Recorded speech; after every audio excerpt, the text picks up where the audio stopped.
আজকে অনেক দিন যাবৎ ইসরায়েল ফিলিস্তিনের উপরে জুলুম অত্যাচার নির্যাতন চালাইতেছে। হাজার হাজার লক্ষ লক্ষ মানুষ তারা জমিন থেকে বিতাড়িত করছে। অসহায় শিশু, বাচ্চা, মহিলা এবং পুরুষ যারা আছে ফিলিস্তিনের, তাদের উপরে অমানবিক নির্যাতন চালাইছে ইসরায়েল। তখন কোনো মানুষ, কোনো শক্তিশালী রাষ্ট্র ফিলিস্তিনের মুসলমানদের পাশে যায় দাঁড়ায় নাই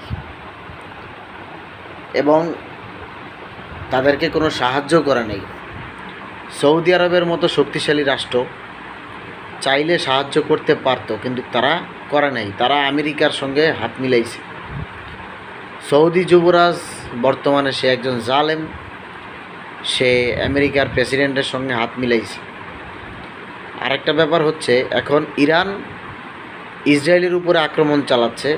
ইরানকে কেউ সাহায্য করে না, সহযোগিতা করে না। একটা বাস্তব কথা কি ভাই জানেন? তারা একটা মহাপরিকল্পনা নিয়ে মাঠে নামছে। আমেরিকা তাদের এক নম্বর সাহায্য করে। আমেরিকা তাদেরকে দিয়া জমিন থেকে মুসলমান বিতাড়িত করার জন্য এই কাজগুলো করতেছে। মুসলমানদেরকে চিরতরে শেষ করে দেওয়ার জন্য এই কাজগুলো তারা করতেছে। তারা অমানবিক নির্যাতন চালাইতেছে পৃথিবীর মুসলমানদের উপরে। এখনই সুযোগ আছে সমস্ত মুসলিম শক্তিশালী রাষ্ট্রগুলো একত্রিত হয়ে জালেমদের বিরুদ্ধে কঠোর পদক্ষেপ নেওয়া। যদি এখনই এইটা না করতে পারে, তাহলে ভবিষ্যতে মুসলমানদের নিজেদের ভুলের কারণে প্রচুর পরিমাণে জুলুম অত্যাচার সহ্য করতে হবে, যার কোনো সীমা থাকবে না। ইরান এখন হামলা চালাইল ইসরায়েলের উপর। রাশিয়া, চীন, উত্তর কোরিয়া তাদেরকে সহযোগিতা করতেছে।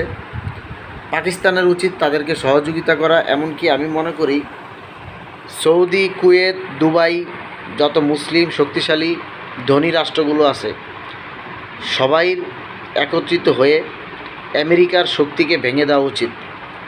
তাহলে পৃথিবীতে মনে করি যে কোনো যুদ্ধ থাকবে না, কোনো যুদ্ধ হবে না।